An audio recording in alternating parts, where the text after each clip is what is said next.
Test 3. You will hear a number of different recordings and you will have to answer questions on what you hear. There will be time for you to read the instructions and questions, and you will have a chance to check your work.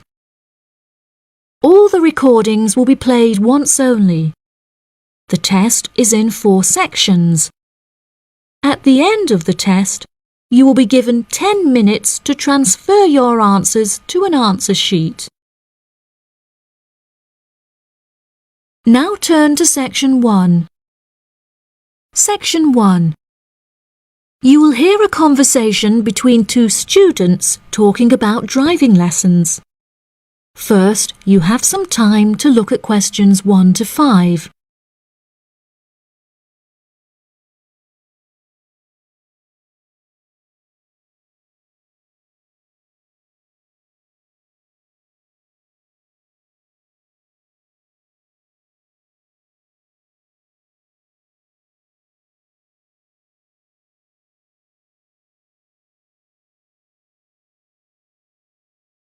You will see that there is an example that has been done for you.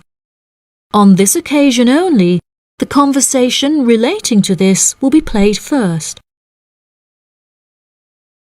Hi, Zach. I heard you passed your driving test. Congratulations. Thanks, Olivia. I passed just last week.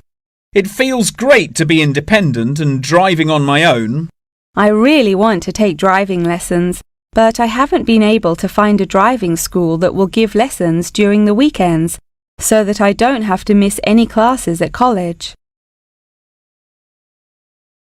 The woman wants to take driving lessons during the weekends, so weekends has been written in the space. Now we shall begin. You should answer the questions as you listen, because you will not hear the recording a second time. Listen carefully and answer questions 1 to 5. Hi, Zach. I heard you passed your driving test. Congratulations. Thanks, Olivia. I passed just last week. It feels great to be independent and driving on my own. I really want to take driving lessons, but I haven't been able to find a driving school that will give lessons during the weekends, so that I don't have to miss any classes at college. The driving school that I used was brilliant and really flexible with their teaching hours. It's really close to the school. The address is 67 Kings Road. That's 67 King '(S) Road. Oh, that's perfect. I don't like the idea of driving around busy streets. Did your teacher make you drive in urban areas, or did he mainly teach you on roads in the countryside? My teacher said that I had to learn on both in order to become a good and experienced driver. We would start in the city centre and then drive north above the city. He sounds like a good teacher. Would you mind giving me his contact details so I can ask him for lessons? Of course. My mother's friend Daniel Smith referred me to him. His name is Alan Sutcliffe. Could you spell the surname, please? Sutcliffe.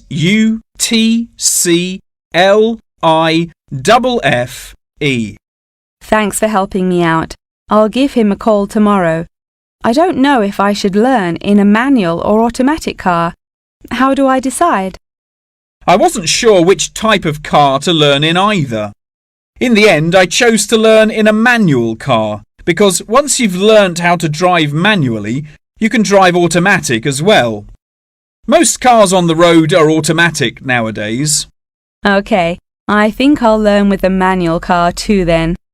Hopefully the teacher will be able to give me lessons in the evenings after school. It would be much better if you take the lessons during the day. It will be far easier for you to learn when there is enough daylight to clearly see everything going on around you. But you need to be an experienced driver to drive safely at night. How frustrating. I was hoping I wouldn't have to take lessons during the weekends. You're right though, safety comes first. Before you hear the rest of the conversation, you have some time to look at questions 6 to 10.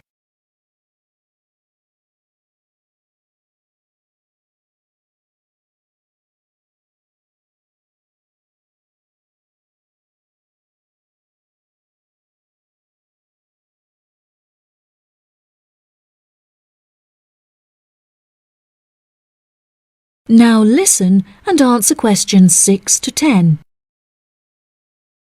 Speaking of safety, you should wait until summer to start learning. It's really difficult and dangerous to drive in the wind and rain as a learner, so you should definitely wait until the weather is sunny and dry. OK, that's perfect actually.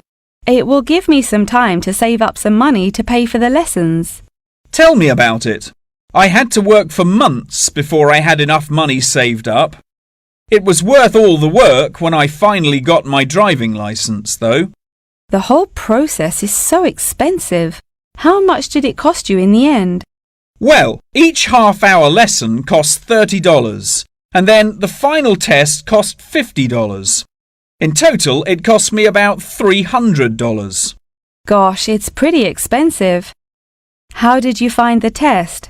Was it really difficult? No, it wasn't too bad, and the man was really calm and friendly. I knew that I would have to perform 2 parking manoeuvres during the test, so I practiced them a lot beforehand, and that really helped. The test used to last 40 minutes, but it changed a bit. For the first 20 minutes of the test, he gave me directions, and I had to just drive around, and then the last 10 minutes was for demonstrating the manoeuvres. So the test is 30 minutes in total. OK, great. I'll remember that. Do you have any more advice? It's really good to practice driving a lot outside of driving lessons as well. Whenever my parents were running errands on the weekends, I would offer to drive them. My driving teacher also told me to buy a notebook to write down everything that I've learnt in it, like a diary. Haha, that sounds boring, but I'll do it if it helps. I found it really useful. Before my test, I read through everything I had written down, and it reminded me of a lot of things that I had forgotten about. It's really helpful for the theory test as well, because there's so much information to remember for it. That's great, Zach. Thanks for your help. No problem. See you at school. Bye. That is the end of section 1. You now have half a minute to check your answers.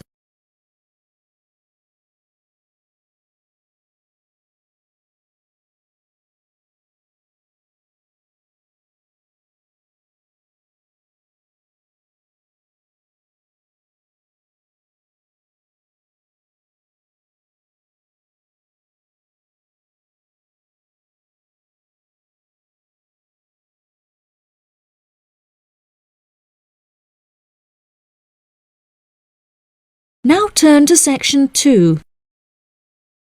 Section 2. You will hear part of a talk about Mount Rushmore given by a tour guide. First, you have some time to look at questions 11 to 15.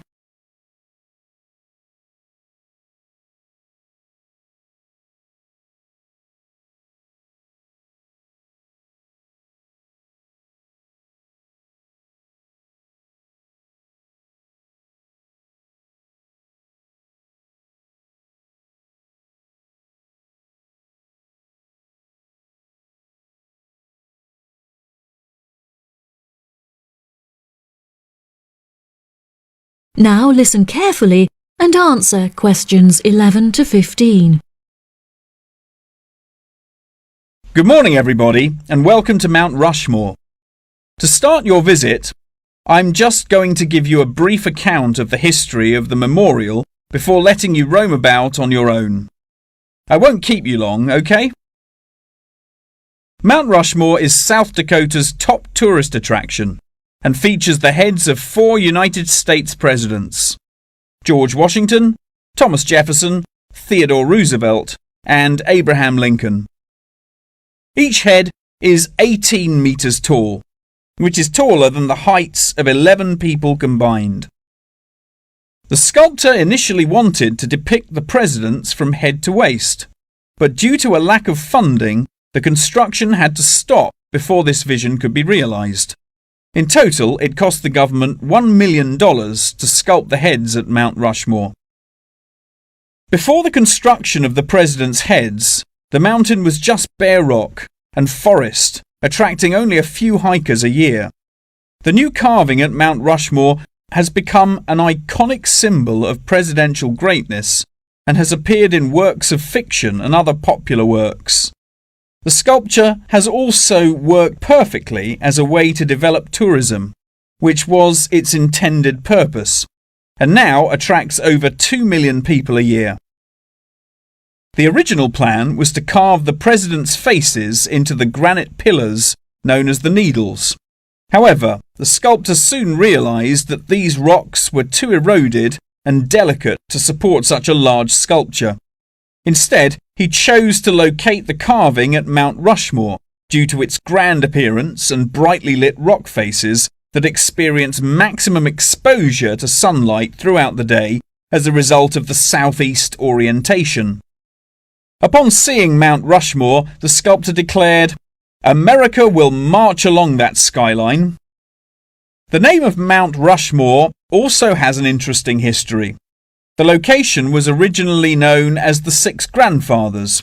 However, during an expedition in 1885, the mountain was renamed after Charles E. Rushmore, a prominent New York lawyer who joked that his annual treks to the mountain had earned him the right to have it named after him. 40 years after the mountain was renamed, Charles E. Rushmore donated $5,000 towards the sculpting of the presidents' heads, the largest single contribution. In 1927, the construction works started and 7 years later was complete with no fatalities. So that's the history for you. If you'd like any more information, please feel free to ask me questions, or you can soak up the information from our fantastic guidebook. Before you hear the rest of the talk, you have some time to look at questions 16 to 20.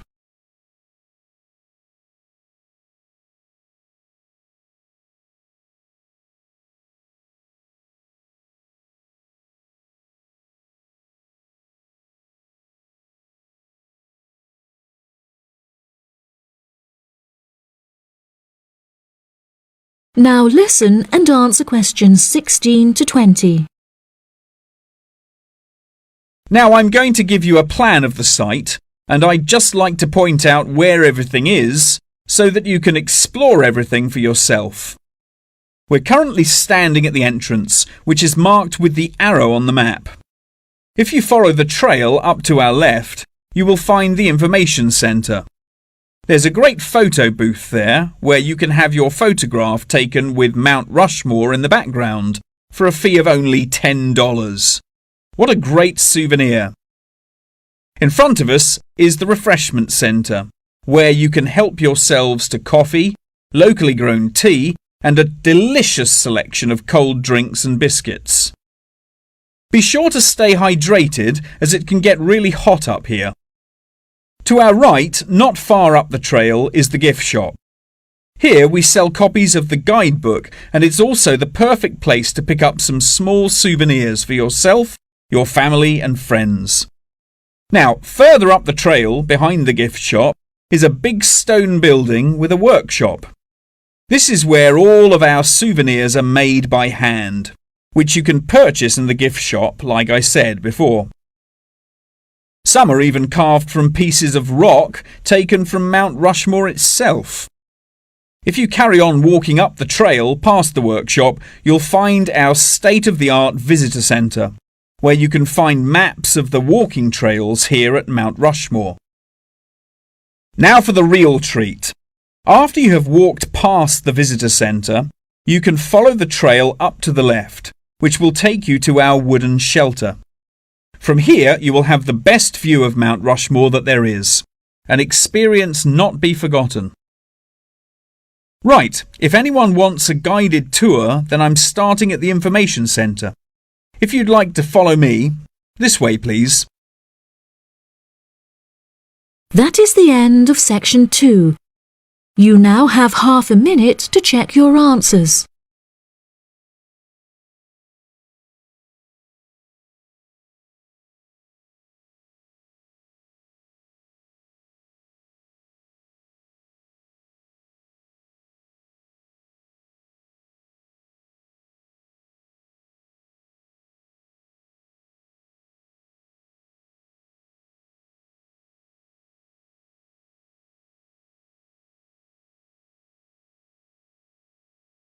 Now turn to section 3. Section 3. You will hear a conversation between a professor and a student talking about taking a course. First, you have some time to look at questions 21 to 25.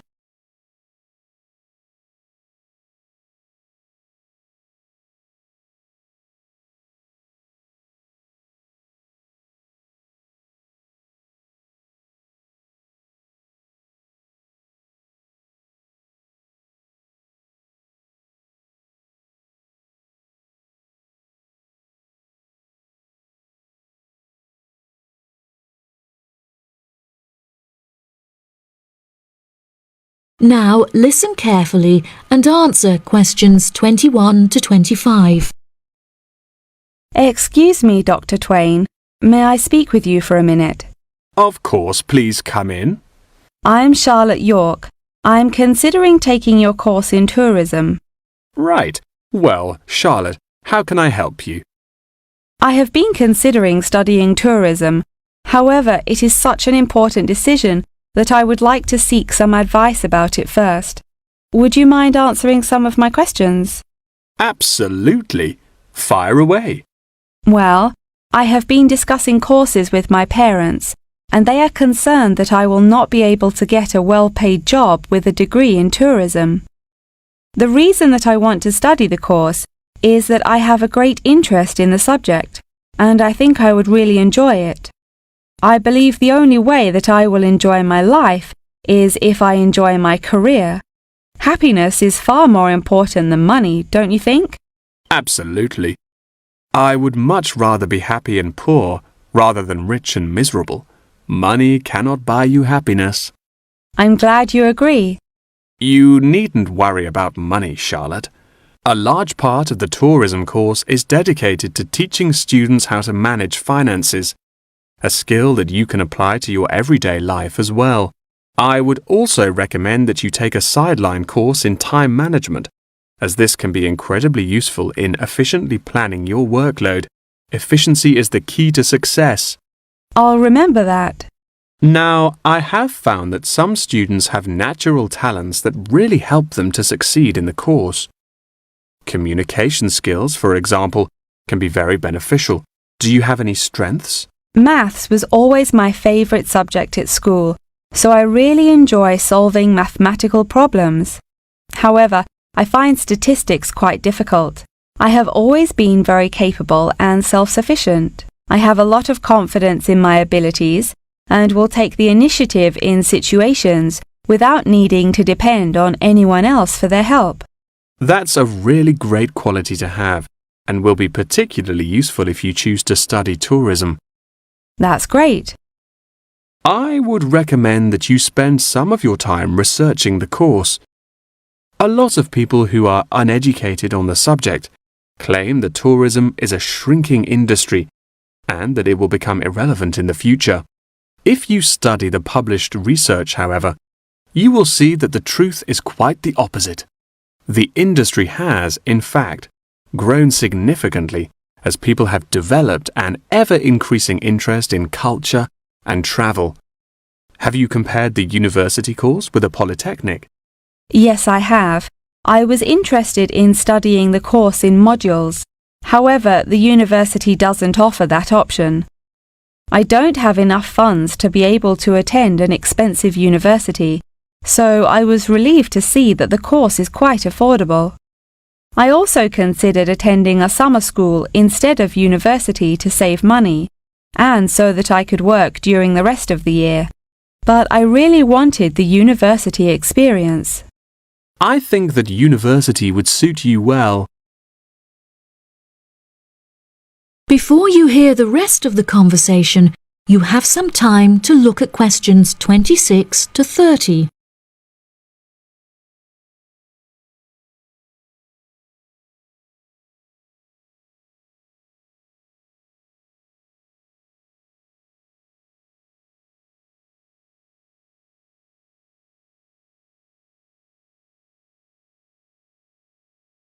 Now listen and answer questions 26 to 30.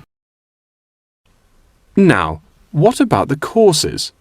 Are you interested in any of the other subjects on offer? I have looked at a few. I was interested in travel and business as it sounds similar to tourism. That is really worth learning. However, be aware that it is difficult and will demand a lot of your time. Okay, that's good to know. You might find that Japanese is an interesting course and it will teach you valuable skills in speaking the language. Personally, it's not bad and could be of some help, but not that much. Okay, Japanese. Got that. What about medical care?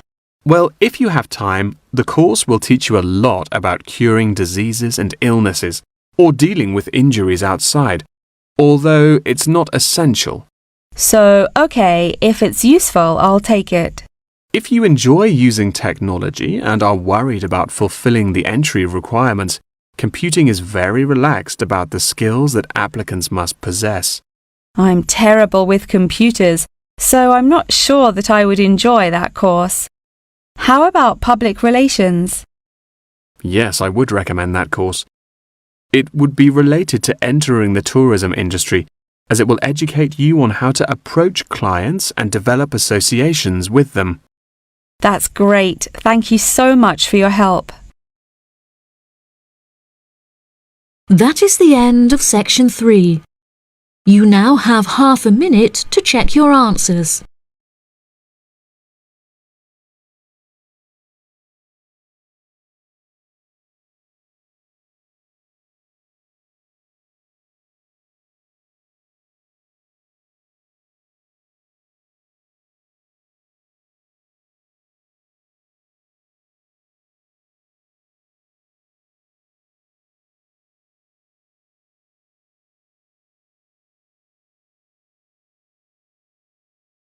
Now turn to section 4. Section 4. You will hear a talk about the practice of company outsourcing. First, you have some time to look at questions 31 to 40.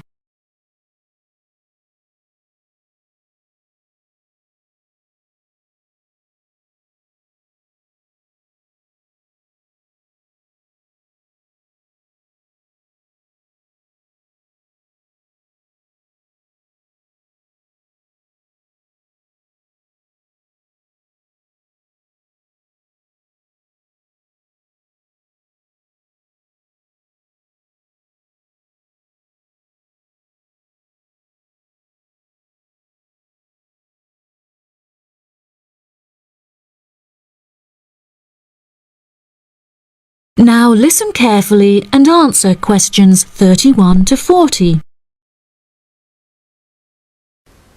Welcome, class, to your very first lecture in this series on business in the modern world, conducted by myself, Dr. Toby Bennett. Today, we will be looking into the practice of company outsourcing, using TCP technologies as a case study. Now, for those of you who are unfamiliar with this practice, I will give you a summative definition. Company outsourcing involves the contracting of various business activities by one company to another. This practice will sometimes occur from a Western company to a party based in a third world country, the rationale being to make significant financial savings on lower international labour rates and to potentially increase quality. Now, our case study for today is TCP Technologies, a party located in India that receives outsourced tasks from Western companies. The manager of TCP Technologies is a man called Manjeet Khanna, who has personally developed a series of aims and philosophies by which the company is expected to operate. He claims that the most important of these philosophies is to create a workplace where each individual member has the opportunity to contribute their opinion to the operations of the company. That is to say that he found it important to develop a democratic environment. As a means of ensuring quality from every individual at TCP Technologies, a grading system has been developed that encourages an ethos of hard work and recognizes accomplishment. This grading of individuals is based upon a series of factors such as turnover, hours worked, and efficiency. Every month, Kana publishes the grades on an internal website, where staff can access not only their own grades, but also compare it to others. A spirit of playful competitiveness has developed through this method, which has resulted in increased efficiency and turnover across the company. Kana also saw it as essential to develop a culturally diverse group of employees as a means of presenting a multifaceted image that would appeal to a host of potential employees from across the globe. This cultural openness has not only increased the quantity of incoming contracted opportunities by 7%, but has also benefited the company itself significantly. A level of transparency now exists that had not before been apparent. According to questionnaires carried out recently, these newly introduced measures have significantly increased the rate of staff satisfaction, which has subsequently led to an increase of 32% in the company's income. These figures are truly admirable and serve as a testament to the measures that Kana has introduced to the workplace at TCP Technologies. In a recent interview published by The Economist, he declared, "The figures speak for themselves. My system works."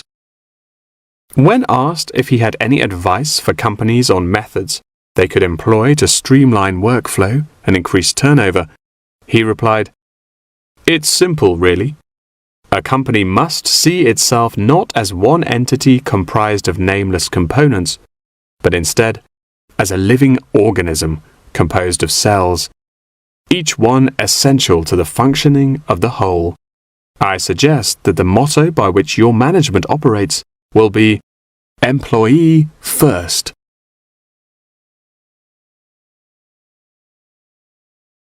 Many benefits have been reaped from the aforementioned changes in management style, such as a significant decrease in staff turnover. This improvement alone has solved many problems that had before stunted the growth of the company. A lot of these improvements came from the realization that the solution does not have to be produced internally, but can come from any other company. The grading system also immeasurably enhanced the dynamics of the company. The fact that this measuring system is solely produced for staff members and inaccessible by management means that it cannot be used as a judging criterion for promotion. It has proven itself a relaxed and informal means of stimulating workflow. When asked about specific features of his managing style, Kana mentioned that it is important for him to respond personally to any complaints filed by staff members. Having found the existing complaints process slow and ineffective, he introduced a new online system that created a direct line of communication between Kana and all employees of the company. The complaint form, dubbed by Kana as a ticket, eradicates the middleman, is easily accessible to all employees online, and has an interface that can be instinctively navigated. Any staff-related complaint, such as those relating to air conditioning and food quality, can be submitted directly to Kana via this online system.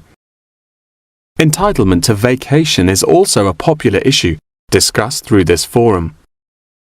The main benefit of using this system is that staff must include their personal details on the ticket before they are able to submit it. In the past, anonymous complaints had been the root of much confusion and caused many wasted work hours, so the new system has put a ban on this form of complaint. That wraps up the lecture for today. Please remember that attendance is mandatory. That is the end of section 4. You now have half a minute to check your answers.